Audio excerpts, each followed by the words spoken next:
El sol de febrero comenzaba a ocultarse tras los imponentes edificios de las lomas de Chapultepec, tiñendo el cielo de la Ciudad de México con tonos dorados que contrastaban cruelmente con la figura que se acercaba por la elegante avenida. Sus pasos eran lentos, vacilantes, como si cada movimiento le costara un esfuerzo sobrehumano. Sofía Herrera caminaba envuelta en harapos que alguna vez pudieron haber sido un vestido azul. Su cabello castaño, enmarañado y sucio, caía sobre sus hombros hundidos. A los 28 años, la vida en las calles había tallado surcos prematuros en su rostro, pero aún quedaban rastros de la belleza que una vez poseyó. Sus ojos verdes, aunque empañados por el cansancio y la desesperación, conservaban una chispa de dignidad que ni la pobreza más extrema había logrado extinguir. Se detuvo frente a una mansión de estilo colonial mexicano, con muros de cantera rosa y jardines impecablemente cuidados. Las manos le temblaron mientras observaba la imponente puerta de madera tallada, adornada con herrajes de bronce que brillaban bajo la luz del atardecer. Por un momento, dudó.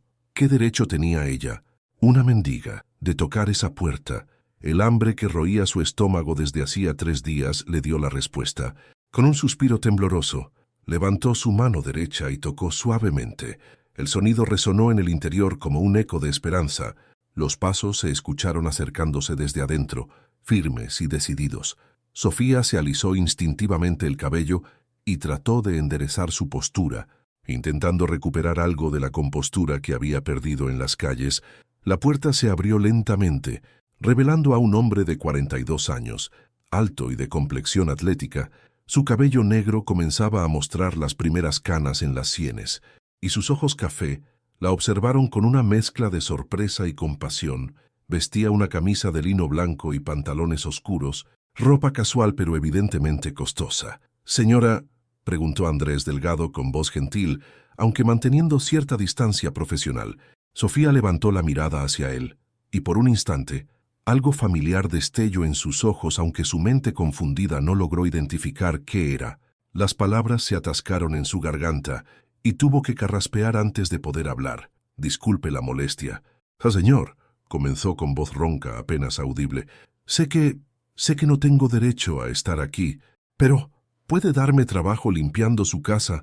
Las palabras salieron como un ruego desesperado, cargadas de una humildad que rompía el corazón. Sus manos se entrelazaron frente a ella, temblando no solo por el frío de la tarde, sino por la vergüenza de tener que suplicar. «No tengo a dónde ir», continuó, y su voz se quebró ligeramente. «Llevo días sin comer, y prometo que trabajo duro. Puedo limpiar, cocinar, lo que usted necesite. Solo necesito una oportunidad». Andrés la observó con atención, notando los detalles que hablaban de una historia más profunda. La forma en que mantenía erguida la cabeza a pesar de la humillación, la manera educada de expresarse, el cuidado instintivo con que trataba de presentarse dignamente. Algo en ella despertó su curiosidad, pero sobre todo su compasión. Estaba a punto de responder cuando un rayo de sol vespertino se filtró entre las nubes, iluminando directamente las manos entrelazadas de Sofía. Fue entonces cuando lo vio, un destello dorado que capturó su atención como un imán. En el dedo anular derecho de la mujer, medio oculto por la mugre y la hinchazón, brillaba un anillo que hizo que el mundo se detuviera para Andrés. Era una pieza única, oro blanco con un diamante central rodeado por 6 esmeraldas perfectamente talladas, dispuestas como pétalos de una flor. El diseño era inconfundible, absolutamente único. Las palabras de Sofía se perdieron en el aire mientras Andrés contemplaba esa joya con incredulidad creciente. Su mente viajó 6 años atrás, a una joyería exclusiva de Polanco, donde había acompañado a su mejor amigo y socio comercial a elegir el anillo de compromiso perfecto. Recordó las horas que habían pasado diseñando cada detalle, las esmeraldas colombianas que habían importado especialmente, la sonrisa radiante de Mateo cuando finalmente vio el resultado. «Para Sofía», había dicho Mateo entonces, «porque sus ojos son verdes como las esmeraldas más puras de Colombia, y quiero que cada vez que mire este anillo, sepa que es única en el mundo, como mi amor por ella». El corazón de Andrés se aceleró mientras sus ojos viajaron del anillo al rostro demacrado de la mujer que tenía frente a él. Lentamente, como si descifrara un rompecabezas imposible, comenzó a reconocer los rasgos que el tiempo y el sufrimiento habían transformado, pero no borrado completamente, los pómulos altos, la forma delicada de la nariz, y sobre todo esos ojos verdes que una vez habían brillado con alegría y ahora reflejaban solo dolor. «Dios mío», susurró y sus piernas temblaron sin poder contenerse, sin importarle que los vecinos pudieran estar observando. Andrés Delgado se arrodilló en el umbral de su propia casa. Las lágrimas comenzaron a brotar de sus ojos mientras tomaba suavemente las manos sucias de la mujer entre las suyas. «Sofía», pronunció su nombre como una oración, como si invocara a un fantasma del pasado. «Sofía Herrera, ¿eres realmente tú?» La mujer lo miró con confusión, sus ojos verdes parpadeando mientras trataba de procesar lo que estaba sucediendo. Su mente, fragmentada por años de trauma y privaciones, luchaba por enfocar, por recordar cómo conocía su nombre ese hombre, por qué se había arrodillado ante ella, y sobre todo por qué su voz le resultaba tan familiar, como un eco de una vida que ya no podía recordar completamente. Las lágrimas corrían libremente por las mejillas de Andrés, mientras permanecía arrodillado. Sosteniendo con infinita delicadeza las manos temblorosas de Sofía, la joven lo miraba con una mezcla de confusión y terror, como un animal herido que no comprende si la mano extendida hacia él significa salvación o peligro. No entiendo», murmuró Sofía intentando liberar sus manos. «¿Cómo sabe mi nombre? Yo no lo conozco a usted». Andrés se puso de pie lentamente, sin soltar sus manos, estudiando cada línea de su rostro con la desesperación de quien intenta reconstruir un tesoro roto. Los años habían sido despiadados con ella. Su piel estaba curtida por el sol y el viento. Había perdido peso hasta convertirse en una sombra de sí misma, y su mirada vacilaba entre la realidad y algún lugar lejano donde su mente buscaba refugio del dolor. «Soy Andrés», dijo suavemente, como si hablara con un niño asustado. «Andrés Delgado, trabajé con Mateo. Era su socio en Innovatech Solutions». Al escuchar el nombre de Mateo, algo se movió en las profundidades de los ojos de Sofía. Fue como ver una piedra arrojada a un estanque inmóvil, ondas de reconocimiento que se extendían lentamente a través de su conciencia fracturada. «Mateo», repitió el nombre como si fuera una palabra en un idioma olvidado. «Mateo está. Mateo se fue. Mateo me dejó sola». Su voz se quebró al pronunciar esas palabras, y Andrés sintió como si le clavaran un puñal en el pecho. La había encontrado. Pero ¿qué quedaba de la mujer brillante y llena de vida que había conocido? ¿Qué le habían hecho estos años de abandono y sufrimiento? «Sofía, por favor, entra conmigo», le rogó, señalando hacia el interior de la casa. «Estás segura aquí. Nadie va a lastimarte». Ella vaciló, mirando alternadamente hacia la elegante entrada y hacia la calle por donde había llegado. Sus instintos de supervivencia, desarrollados durante 3 años de vida en las calles, le gritaban que desconfiara, pero había algo en la voz de este hombre, algo en la forma en que había pronunciado su nombre, que despertaba ecos de una época en que el mundo era un lugar seguro. «¿Por qué?», preguntó con voz infantil. «¿Por qué me ayudaría? Nadie me ayuda, todos me miran y ven basura». Andrés cerró los ojos por un momento, reuniendo fuerzas para lo que tenía que decir. Cuando los abrió, había en ellos una determinación férrea. «Porque te conozco, Sofía. Porque hace 6 años eras la mujer más hermosa, inteligente y bondadosa que había conocido en mi vida.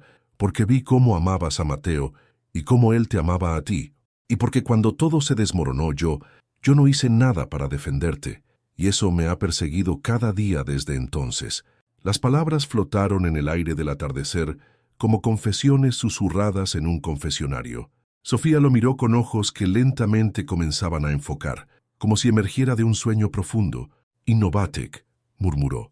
La oficina tenía ventanas grandes y había una planta en la esquina que siempre se estaba muriendo.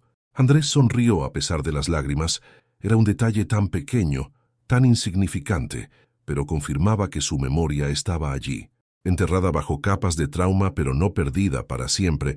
«Sí», dijo con suavidad, «un ficus que compraste tú porque dijiste que la oficina necesitaba vida, y siempre te quejabas de que Mateo y yo no sabíamos cuidar plantas, por primera vez desde que había aparecido en su puerta». Sofía esbozó algo parecido a una sonrisa. Era frágil, quebradiza, pero real. «Me gustaban las plantas», recordó. «Tenía un jardín hermoso con flores de todos los colores, y Emma me ayudaba a regarlas. Decía que quería ser jardinera como mamá. La mención de su hija fue como abrir una compuerta. Los recuerdos comenzaron a fluir, desordenados y dolorosos, pero vivos. Andrés vio el momento exacto en que la realidad la golpeó como una ola gigantesca.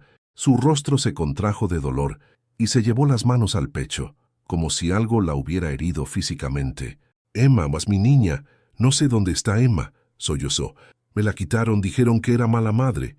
Dijeron que había matado a Mateo». Andrés no pudo contenerse más. Con infinita delicadeza, envolvió a Sofía en sus brazos, sintiendo como su cuerpo frágil se sacudía con sollozos que parecían venir desde lo más profundo de su alma. Era como abrazar a un fantasma. Tan liviana estaba, tan quebrada. «No mataste a nadie, Sofía», le susurró al oído. «Nunca fuiste mala madre. Y vamos a encontrar a Emma, te lo prometo. Pero primero necesitas recuperarte. Necesitas recordar quién eres realmente». Mientras la consolaba, Andrés miró por encima de su cabeza hacia la calle vacía. Los últimos rayos de sol creaban sombras alargadas sobre el pavimento, y en su mente comenzó a formarse un plan. No sería fácil. La familia Vázquez tenía poder e influencia, y habían construido toda una narrativa alrededor de la muerte de Mateo, pero él tenía recursos ahora, contactos, y sobre todo tenía algo que ellos no esperaban: a Sofía misma. Viva y dispuesta a luchar por la verdad, el anillo en su dedo era solo el principio. Era la prueba de que ella era quien decía ser, pero también era el símbolo de todo lo que había perdido y todo lo que tenía derecho a recuperar. «Ven conmigo», le dijo finalmente, separándose suavemente de ella. «Vamos a cuidarte, vamos a alimentarte. Y después vamos a hacer que la verdad salga a la luz». Sofía lo miró con ojos que brillaban entre las lágrimas, y por primera vez en años asintió con algo parecido a la esperanza. La primera noche de Sofía en la casa de Andrés fue un desafío que ninguno de los dos había anticipado.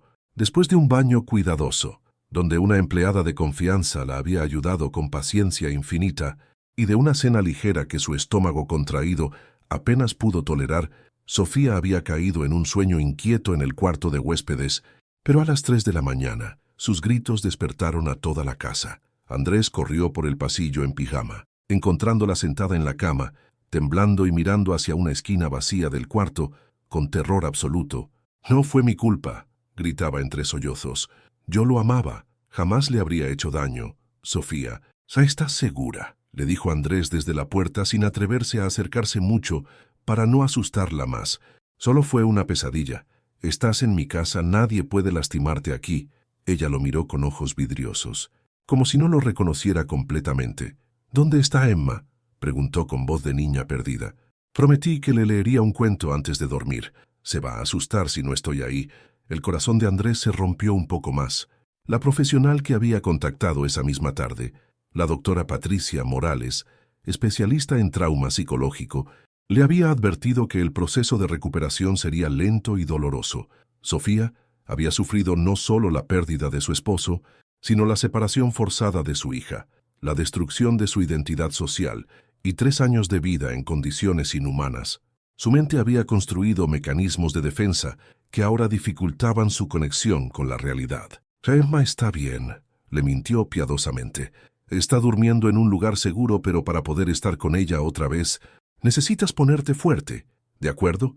Durante los días siguientes establecieron una rutina cuidadosa. Las mañanas comenzaban con desayunos ligeros que Sofía a veces recordaba cómo comer con cubiertos, y otras veces simplemente tomaba con las manos. Como había aprendido a hacer en las calles, Andrés había cancelado todas sus citas de trabajo para quedarse con ella, observando cada pequeño progreso como si fuera un milagro. El cuarto día, mientras tomaban té en el jardín de la casa, Sofía fijó la mirada en las bugambilias que trepaban por el muro. «Mateo me trajo bugambilias el día que Emma cumplió 2 años», dijo de repente, con una claridad que tomó a Andrés por sorpresa. «Eran moradas, como estas». Dijo que había leído en internet que simbolizaban la persistencia del amor. Era la primera vez que hablaba de Mateo sin llorar desconsoladamente. «¿Puedes contarme más sobre ese día?», preguntó Andrés con cuidado. Sofía cerró los ojos y cuando los abrió, había en ellos una lucidez que había estado ausente. «Organizamos una fiesta pequeña en el jardín de la casa de Guadalajara, solo nosotros 3, porque porque los padres de Mateo nunca aprobaron que Emma naciera tan pronto después de la boda. Decían que la gente iba a hablar, que pensarían que me había casado con su hijo por estar embarazada. Hizo una pausa, tocando inconscientemente su anillo. Pero no era verdad, me enamoré de Mateo la primera vez que lo vi. En una conferencia sobre tecnología en la universidad, yo estudiaba administración de empresas, y él había ido a hablar sobre emprendimiento. Después de su plática, me acerqué a preguntarle algo sobre financiamiento de startups, y hablamos durante 3 horas en la cafetería. Andrés recordaba esa historia. Mateo se la había contado docenas de veces, siempre con la misma sonrisa boba de enamorado. Emma llegó 10 meses después de la boda, continuó Sofía. Fue la bebé más hermosa del mundo. Tenía los ojos de Mateo, pero mi nariz, y cuando sonreía era como si el sol hubiera salido solo para ella. Las lágrimas corrían por sus mejillas, pero esta vez no eran lágrimas de dolor puro, sino de nostalgia mezclada con amor.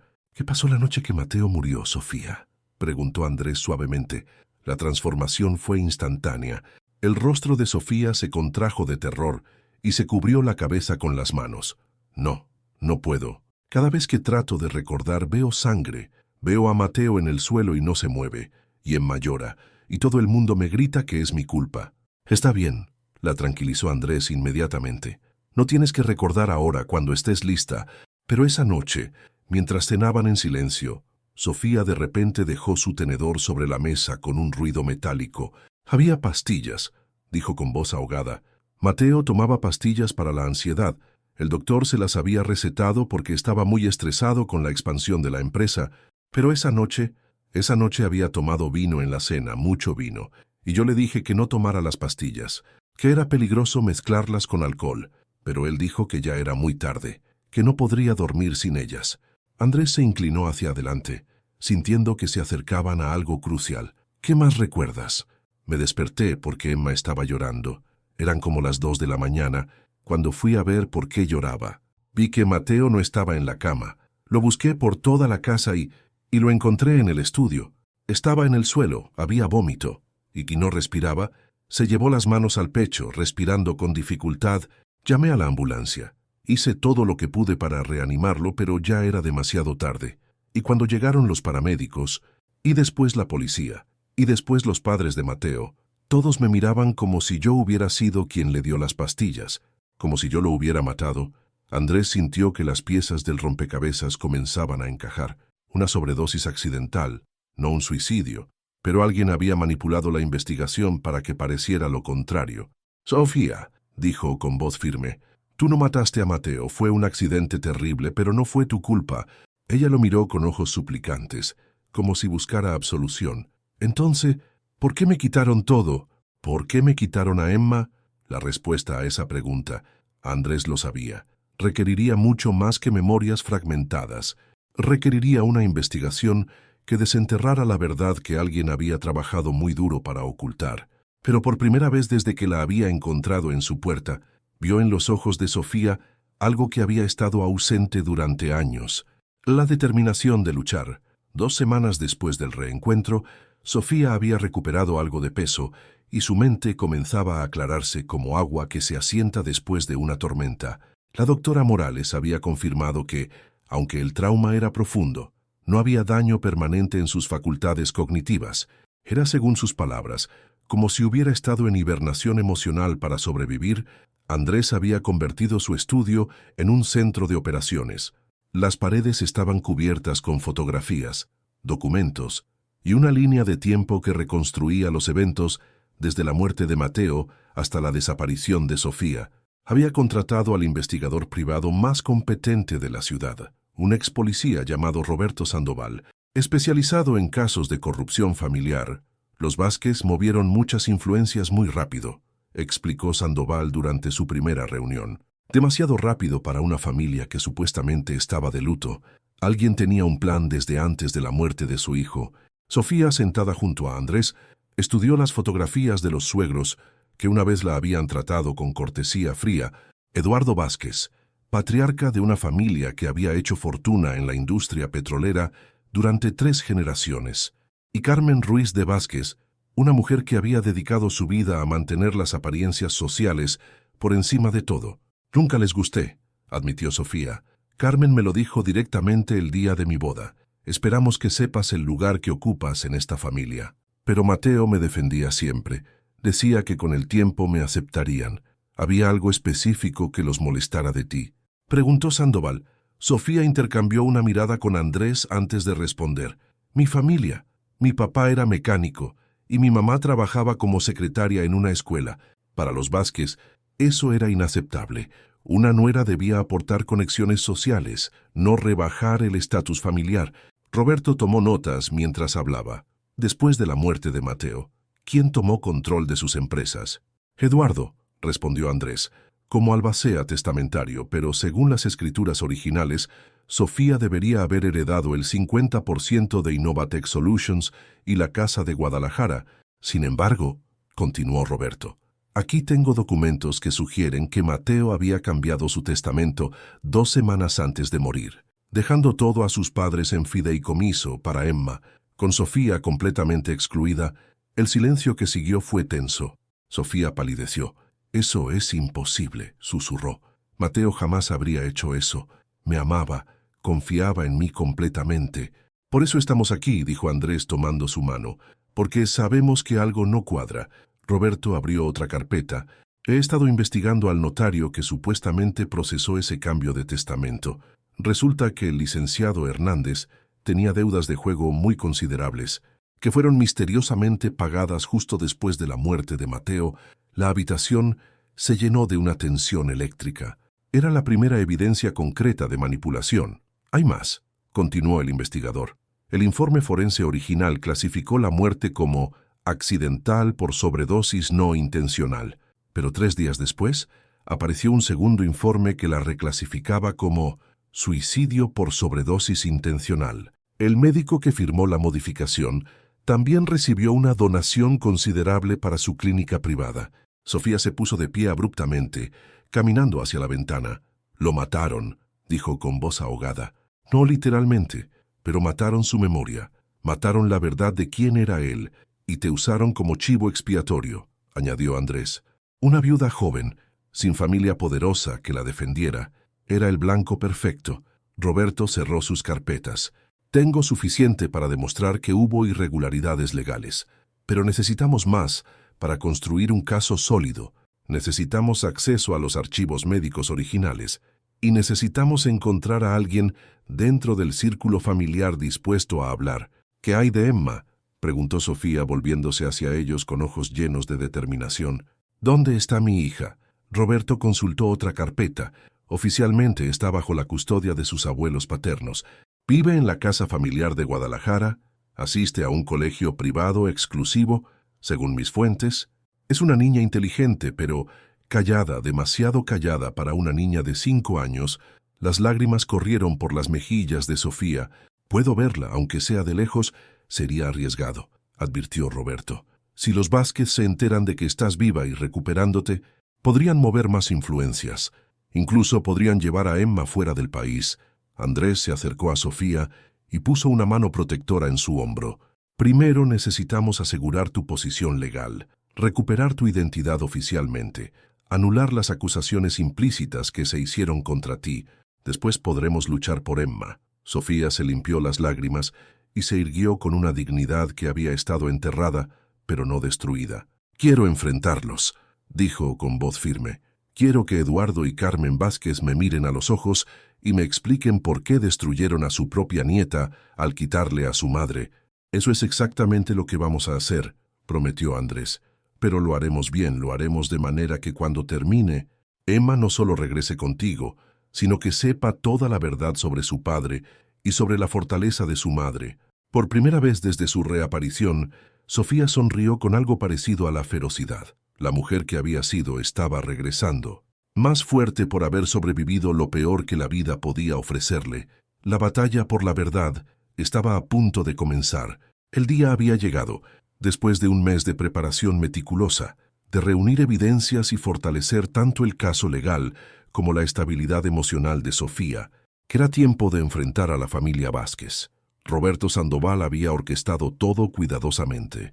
Una reunión aparentemente rutinaria en el despacho de abogados que representaba los intereses del fideicomiso de Emma. Sofía se miró en el espejo del baño de Andrés por última vez antes de salir. Llevaba un traje sastre azul marino que él había mandado hacer especialmente para ella, y su cabello, ahora limpio y bien cortado, caía sobre sus hombros en ondas suaves. El anillo de esmeraldas brillaba en su mano como un recordatorio de todo lo que había perdido, y estaba decidida a recuperar. ¿Estás lista?, preguntó Andrés desde la puerta. Ella asintió aunque sus manos temblaban ligeramente. 5 años, murmuró. No he visto a Emma en 5 años. Era apenas una bebé cuando me la quitaron. Hoy va a cambiar todo eso, le aseguró él. El bufete de abogados ocupaba 2 pisos de un elegante edificio en Polanco. Cuando llegaron, Roberto ya los esperaba en la recepción con una sonrisa confiada. ¿Todo listo?, preguntó Andrés. Los Vázquez llegaron hace 5 minutos, han traído a su equipo completo de abogados. Como esperábamos, creen que vienen a una reunión rutinaria sobre los estados financieros del fideicomiso. Subieron al 3er piso en silencio. Sofía podía escuchar los latidos de su corazón resonando en sus oídos. Cuando Roberto abrió la puerta de la sala de juntas, el tiempo pareció detenerse. Eduardo Vázquez, ahora de 68 años, estaba sentado en la cabecera de la mesa con la misma postura autoritaria que recordaba, su cabello completamente blanco, y sus ojos grises la observaron con una mezcla de shock y terror que trataba desesperadamente de ocultar. A su lado, Carmen Ruiz de Vázquez, elegante y fría como siempre, se había puesto pálida como el papel, pero lo que realmente robó el aliento de Sofía fue la pequeña figura sentada junto a Carmen. Emma tenía ahora 5 años, y era una versión en miniatura de Mateo, cabello oscuro, ojos café intensos, y una seriedad que no debería existir en el rostro de una niña tan pequeña. «Emma», susurró Sofía, y su voz se quebró como cristal. La niña levantó la mirada hacia ella con curiosidad, sin reconocimiento. Por supuesto que no la recordaba. Había sido apenas una bebé cuando las separaron. «¿Qué significa esto?». Eduardo se puso de pie bruscamente. Esta mujer no tiene derecho a estar aquí. Es una perturbada mental que... «Siéntese, señor Vázquez», interrumpió Roberto con voz firme, «y cuide sus palabras. La señora Sofía Herrera de Vázquez es la viuda legal de su hijo y la madre biológica de Emma, y tiene todos los derechos del mundo a estar en esta reunión sobre el futuro de su hija». Carmen se acercó instintivamente a Emma, como protegiéndola. «Esta mujer abandonó a su hija», dijo con voz helada. «Desapareció sin rastro después de lo que le hizo a nuestro hijo». Sofía encontró su voz, y cuando habló, fue con una firmeza que sorprendió incluso a Andrés. «No abandoné a mi hija, Carmen. Me la quitaron. Me arrebataron todo lo que amaba y me expulsaron de la única vida que conocía». Se dirigió directamente a Eduardo.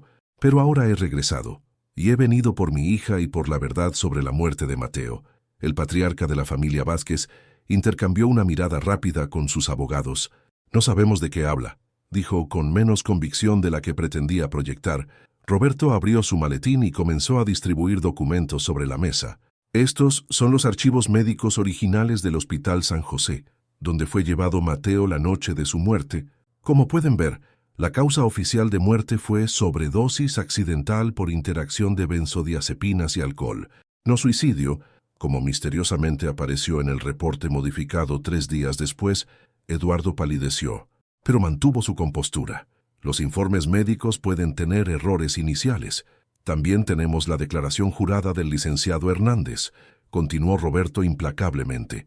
«El notario que procesó el supuesto cambio de testamento resulta que tiene una memoria muy clara ahora, que sus deudas de juego ya no son un problema». Carmen se puso de pie abruptamente. «Emma, ve a jugar al área de niños que está afuera», le ordenó a la pequeña.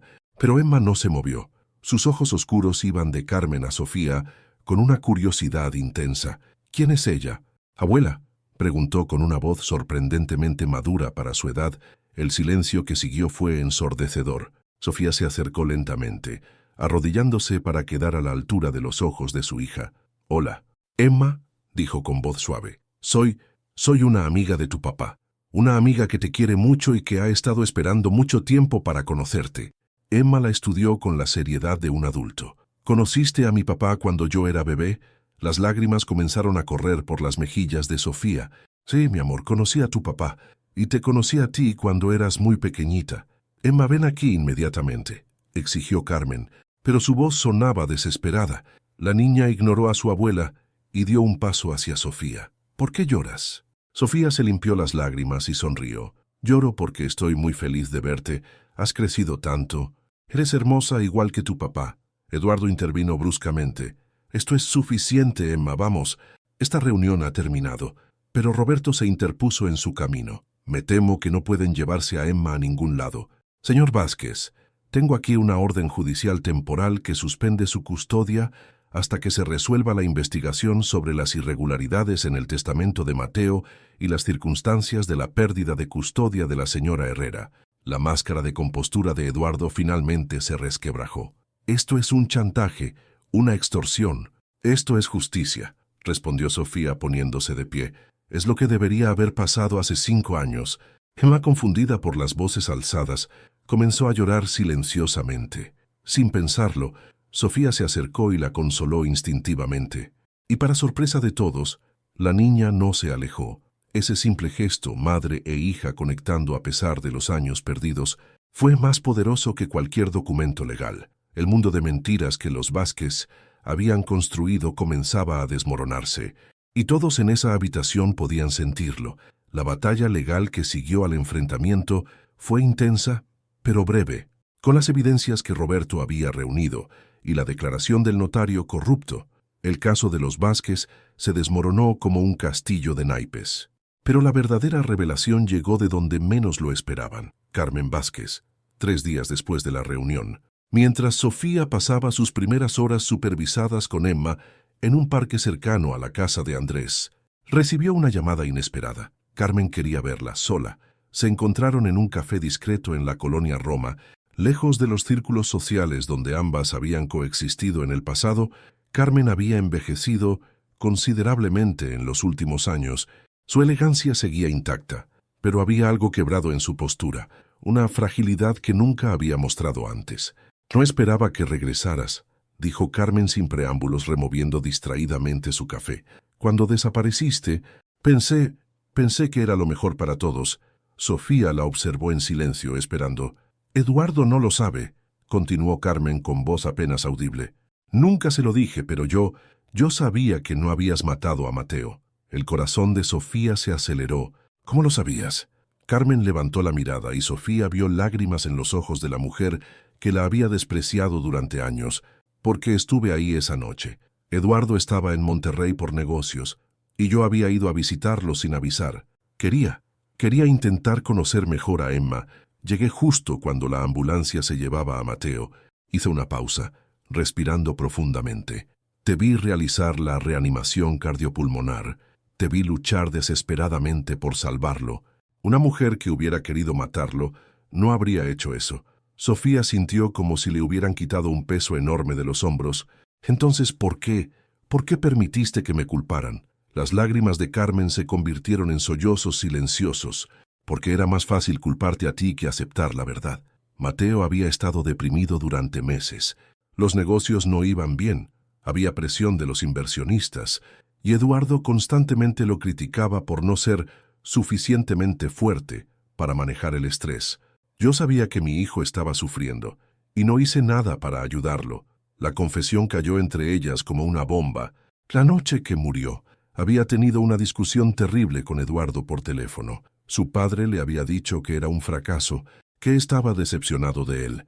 Mateo bebió para olvidar el dolor, y después tomó esas pastillas porque no podía dormir. Fue mi culpa, Sofía. Fue culpa de Eduardo y mía por no haber estado ahí cuando nos necesitaba. Sofía extendió su mano sobre la mesa y tocó suavemente la de Carmen. Mateo era un hombre adulto, Carmen. Tomó sus propias decisiones. Nadie lo mató. Fue una tragedia. Nada más. Pero era más fácil crear un villano, continuó Carmen. Era más fácil decir que habías sido tú, una esposa joven y celosa, que admitir que habíamos fallado como padres. Eduardo convenció a todos de que eras inestable, que habías manipulado a Mateo, que eras una amenaza para Emma. Se limpió las lágrimas con un pañuelo. Cuando desapareciste, pensé que era una confirmación de tu culpabilidad, pero Emma preguntaba por ti constantemente. Lloraba por las noches pidiendo a su mamá. Y yo le decía que eras mala, que no te importaba ella. Dios mío, ¿qué le hice a esa niña? Sofía sintió una mezcla de compasión y rabia. Le quitaste a su madre. Le quitaste 5 años de amor incondicional. Tota, lo sé, susurró Carmen. Y no hay manera de compensar eso. Pero quiero intentarlo. Quiero que Emma sepa la verdad. Quiero que recupere a su madre. Se sacó un sobre del bolso y lo deslizó sobre la mesa. Aquí está mi declaración completa, firmada y notariada, todo lo que acabo de contarte, y más. También están las copias de las conversaciones que Eduardo tuvo con el médico forense y con el notario. Lo grabé todo. Sofía tomó el sobre con manos temblorosas. ¿Por qué ahora, Carmen? ¿Por qué después de tanto tiempo? La respuesta llegó con una sonrisa triste. Porque ayer Emma me preguntó si su mamá estaba muerta. Le dije que no, que simplemente se había ido y ella me dijo, entonces, ¿por qué no puede regresar a casa? Y me di cuenta de que no tenía una respuesta que no fuera, porque somos unos cobardes que destruimos su vida por nuestro propio egoísmo. Se puso de pie para irse, pero se detuvo. Sofía, sé que nunca podrás perdonarme, pero por favor, cuando Emma sea mayor, dile que su abuela Carmen la amaba, que todo lo que hice mal fue por amor mal entendido, no por maldad.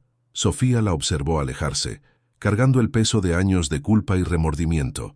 En sus manos tenía la llave dorada que abriría todas las puertas.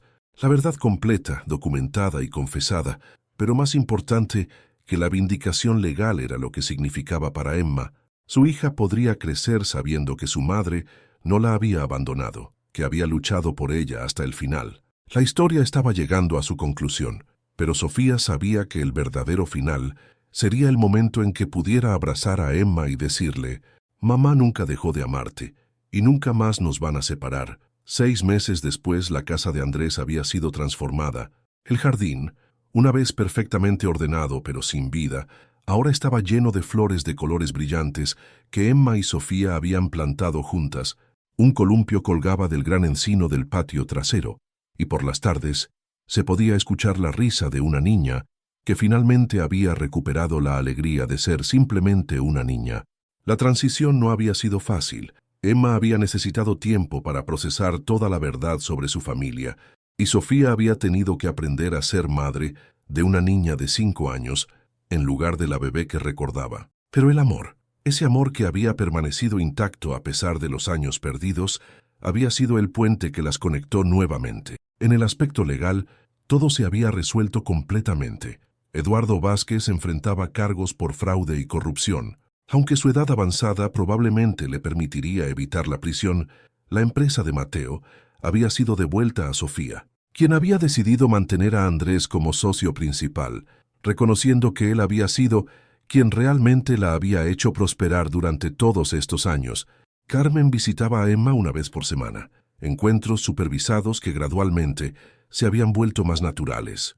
La niña tenía la capacidad de perdonar que solo poseen los niños, aunque Sofía sabía que sería un proceso largo para todos.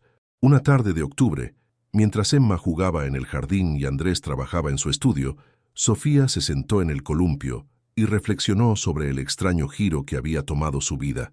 De mendiga en las calles a madre recuperada y empresaria exitosa, era como si hubieran sido 2 vidas completamente diferentes.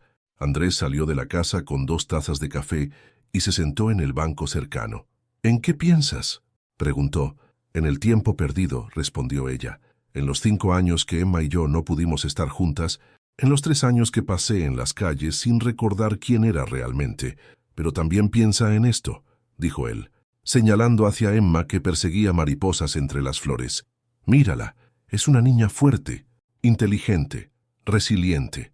Los años con los Vázquez no la destruyeron y tú sobreviviste a lo peor que la vida podía ofrecerte y saliste más fuerte». Sofía sonrió observando a su hija. «A veces siento que debería estar más enojada, con Carmen, con Eduardo, incluso contigo por no haberme defendido cuando todo pasó». Andrés bajó la mirada. «Debería haberlo hecho, debería haber sido más valiente, pero si lo hubieras hecho entonces, tal vez nunca habríamos llegado a este punto. Tal vez yo nunca habría descubierto qué tan fuerte podía ser realmente». Se acercó a él y tomó su mano. «Andrés, hay algo que necesito decirte». Él la miró con curiosidad mezclada con preocupación.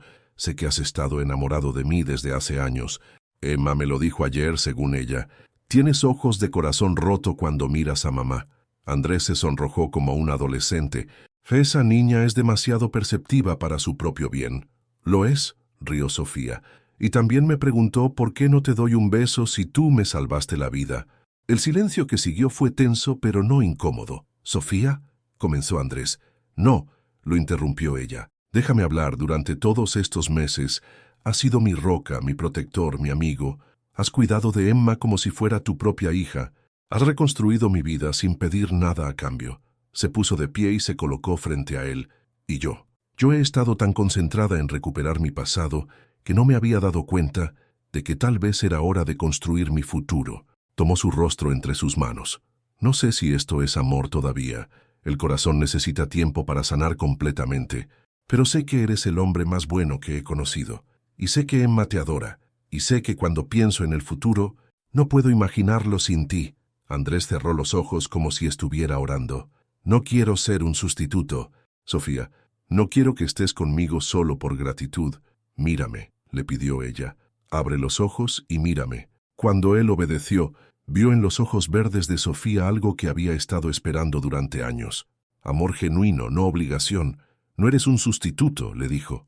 Eres el hombre que me encontró cuando estaba perdida. Eres el hombre que me devolvió a mi hija. Eres el hombre que me está enseñando que es posible volver a confiar, volver a esperar, volver a amar. El beso que siguió fue suave y lleno de promesas. No tenía la pasión desesperada del primer amor, sino algo más profundo, la certeza de dos personas que habían encontrado en el otro no solo el amor, sino también la paz. Emma corrió hacia ellos riéndose. «Ya era hora», gritó. «Le dije a mi maestra que mi mamá y mi papá Andrés se iban a casar pronto». Sofía y Andrés se separaron riendo. «¿Tu papá, Andrés?», preguntó Sofía. «Bueno», dijo Emma con la seriedad de una adulta, «mi papá de antes está en el cielo con los ángeles, pero necesito un papá aquí en la tierra también. Y Andrés ya me enseñó a andar en bicicleta y me lee cuentos. Así que básicamente ya es mi papá». Los tres se abrazaron bajo el encino, y Sofía sintió que por primera vez en años su mundo estaba completo. La casa había crecido junto con la familia. Emma, ahora de 8 años, tenía su propia habitación decorada con dibujos de las plantas que cuidaba en el jardín. Había heredado el amor de su madre por la jardinería, y cada mañana antes del colegio, las dos regaban juntas las flores que ahora cubrían cada rincón del patio. Sofía y Andrés se habían casado el año anterior, en una ceremonia pequeña pero hermosa, en el mismo jardín. Emma había sido la encargada de llevar los anillos, caminando solemnemente por el pasillo improvisado entre las bugambilias que ahora trepaban por todas las paredes. La empresa de tecnología había prosperado más allá de las expectativas de cualquiera. Sofía había descubierto que tenía un talento natural para los negocios que había estado dormido durante sus años de esposa joven. Innovatech Solutions se había expandido internacionalmente, pero siempre mantenían el compromiso de que la familia era la prioridad. Carmen visitaba cada domingo para almorzar. La relación con su ex-suegra nunca sería completamente sanada, pero habían encontrado una manera de coexistir por el bien de Emma. Eduardo había muerto el año anterior, llevándose a la tumba sus secretos y su orgullo herido, pero también había dejado una carta para Emma donde finalmente admitía sus errores. Una tarde, mientras revisaba papeles en su oficina de la casa, Sofía encontró una fotografía vieja que había recuperado de sus pertenencias originales. Era del día que Emma cumplió 2 años, la fiesta pequeña en el jardín de Guadalajara que había recordado durante su recuperación. Mateo tenía a Emma en brazos, y los tres sonreían radiantes bajo el sol. Por un momento, sintió la familiar punzada de tristeza por todo lo que se había perdido, pero después miró por la ventana y vio a Andrés enseñando a Emma a usar las herramientas de jardinería. Los dos concentrados en plantar un nuevo rosal. Ya no era la misma mujer de la fotografía. Había sido quebrada y reconstruida. Había perdido todo y lo había recuperado transformado. El anillo de esmeralda seguía en su dedo, pero ahora acompañado por la argolla de matrimonio que representaba su nueva vida. Emma entró corriendo a la oficina, con tierra en las manos y una sonrisa enorme. «Mamá, el rosal que plantamos el mes pasado ya tiene botones. Papá Andrés dice que van a ser rosas rojas». «¿Rosas rojas?», preguntó Sofía, abrazando a su hija sin importarle la tierra. Sí, dice que son las más fuertes, que pueden sobrevivir cualquier tormenta y siempre vuelven a florecer más hermosas. Sofía miró hacia la ventana donde Andrés las observaba con una sonrisa. Era cierto, las rosas rojas eran las más resistentes, como el amor verdadero, como las madres separadas de sus hijos, como las personas que se niegan a rendirse a pesar de que el mundo entero parezca estar en su contra. Esa noche, después de acostar a Emma, Sofía y Andrés se sentaron en el columpio del jardín, como habían hecho tantas veces durante los últimos años. Las estrellas brillaban sobre la Ciudad de México, y el aire nocturno llevaba el aroma de las gardenias que florecían cerca de la ventana del dormitorio. ¿Sabes qué día es hoy?, preguntó Andrés. Sofía pensó por un momento. Es el aniversario. Hace exactamente 4 años que aparecí en tu puerta pidiendo trabajo. La mejor decisión que tomé en mi vida fue arrodillarme ante ti ese día, dijo él tomando su mano. No te arrodillaste ante mí, corrigió ella. Te arrodillaste ante la verdad, ante la justicia, ante el amor que se niega a morir. Se acurrucó contra él, sintiendo la paz profunda que venía de saber que estaba exactamente donde pertenecía. El anillo de esmeraldas brilló bajo la luz de la luna, ya no como un símbolo de lo perdido, sino como un recordatorio de que algunas cosas son tan fuertes que ni la mentira, ni el tiempo, ni la crueldad humana pueden destruirlas. El amor siempre encuentra el camino de regreso a casa.